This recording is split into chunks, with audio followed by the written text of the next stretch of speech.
मी अपंग असून शेळी पालन करू शकतो, तर तुम्ही चांगला असताना का करू शकत नाही?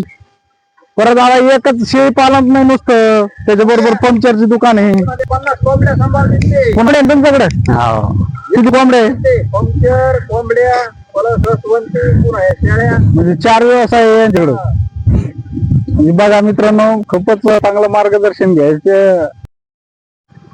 किती लांब आहे रे?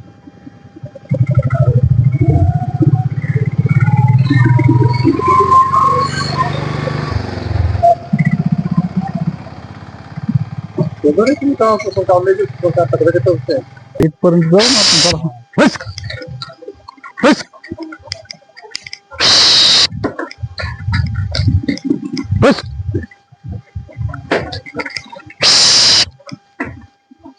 बस.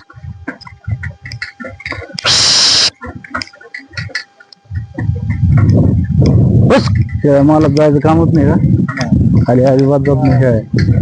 बस. हो. सांगत बस. हो ना, बघा ना.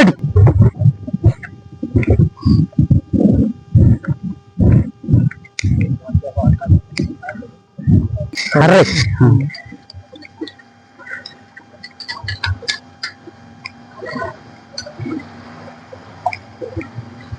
तुमचा परिचय सांगा आता. नमस्कार मित्रांनो, आपण आलेलो आहे आज बोरगावला.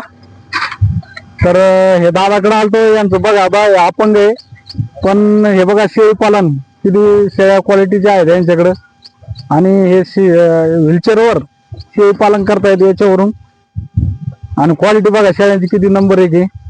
थोडक्यात त्यांचा ऍड्रेस आपण विचारून घेऊ त्यांना एकदा. दादा तुमचा ऍड्रेस सांगा. माझं नाव शरद ज्ञानदेव ठोणके, राहणार बोरगाव, तालुका जिल्हा जालना.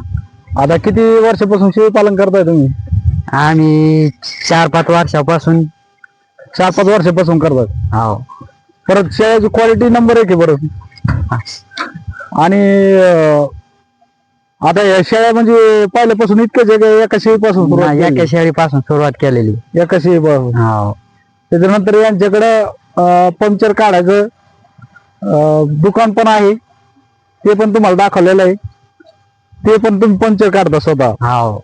रसवंती पण आहे. हो. म्हणजे बघा मित्रांनो, अपंग असताना पण 2-3 व्यवसाय स्वतः करतायत. एक तर शेळी पालन आहे, त्याच्यानंतर पंक्चरची दुकान, रसवंती. आज म्हणजे यांच्याकडून शिकण्यासारखं भरपूर आहे. आणि आज बरेच काही आमच्या गावामध्ये असतील, तुमच्या गावामध्ये असतील, बरेच काही असे आहेत की ते दुसरे सगळीकडून हुकलेले आहेत. बरोबर आहे की नाही? हो. म्हणजे शेती पण नाही, शिक्षण पण नाही, आणि कुठला व्यवसाय पण नाही. काय म्हणतात की जमत नाही आम्हाला. बरं, आम्हाला जमत नाही म्हणजे याला कसं जमतं? तुम्हाला कसं जमतं बरं? आम्हाला फक्त जिद्द पाहिजे. बरोबर आहे की नाही? हो. बरं, आता शेळीवरून आणायचं म्हणलं तर कसं आणला का ते? ती सायकल हाणत त्याच्या मागे हा, लगेच आलकडे आले. अलीकडे येतात. बरोबर. हा, फिरून दाखवा ना एकदा.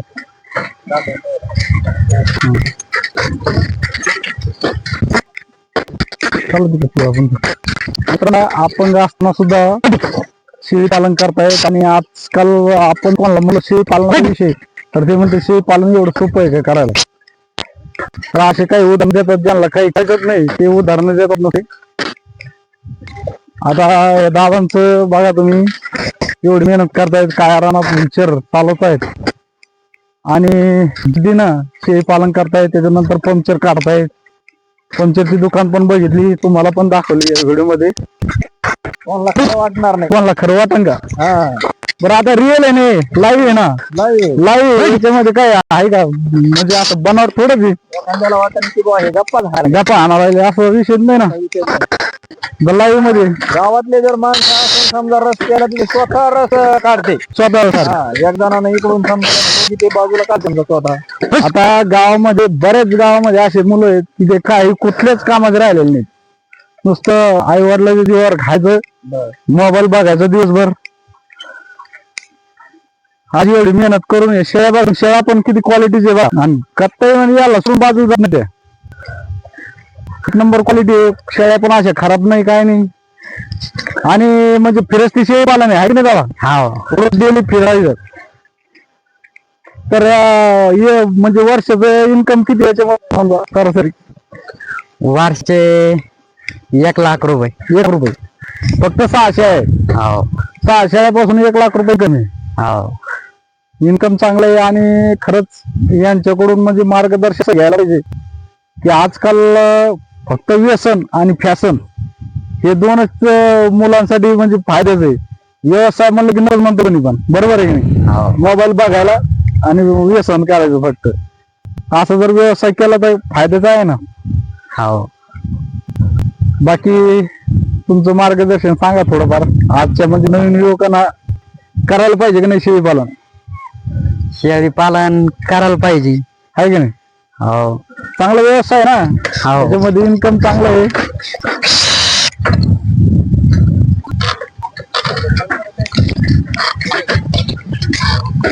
शेळ्यामुळे जास्त घे.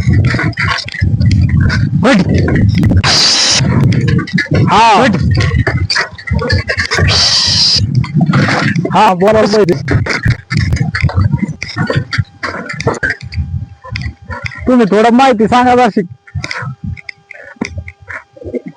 हा बरं थोडं समजा पोराचं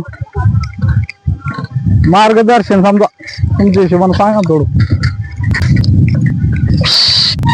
हो मी आणू द्यायला मागे मोकळं मोकळं बोला ना, काय अडचण नाही. मी अपंग असून शेळी पालन करू शकतो, तर तुम्ही चांगला असताना का करू शकत नाही? परत आता एकच शेळी पालन नाही नुसतं, त्याच्याबरोबर पंक्चरची दुकान आहे. 50 कोंबड्या सांभाळते. कोंबड्या आहे तुमच्याकडे? हो किती कोंबड्या आहे? पंक्चर कोंबड्या परत रसवंती पुन्हा हे शेळ्या. म्हणजे 4 व्यवसाय आहे यांच्याकडे.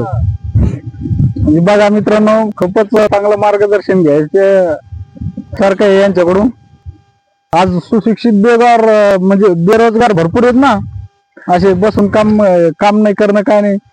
आता हे असं दगडाचं पण पिशवी तुमच्याकडे आहे ना, हो दगड टाकला की शाळा वापस येतात. हो हे बघा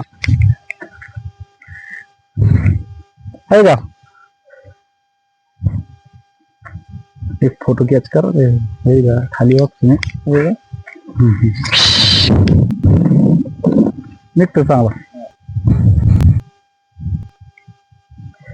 तर खरंच मार्गदर्शन खूप छान दिलं तुम्ही आणि तुम्हाला तुमचा व्यवसाय जास्त वाढावा अशा शुभेच्छा तुम्हाला. धन्यवाद. खूप चांगलं वाटलं याला भेटून, आहे की नाही विठ्ठल भाऊ? हा खर्चाला पण सल्ला तुमच्यापासून चांगला भेटला बरं का. तुम्ही एवढा अपंग असताना एवढा जर व्यवसाय करता म्हणल्यानंतर आम्हाला पण प्रोत्साहन भेटलं. आज मी माझ्याकडे 500-600 आहेत, पण मी आता वाढू शकतो तुमचा सल्ला भेटल्यानंतर. आज एवढी जिद्द यांच्या मनामध्ये. आपल्या पाय भरपूर चांगले, हातपाय चांगले आहेत. धन्यवाद धन्यवाद. इतकं मार्गदर्शन दिल्याबद्दल.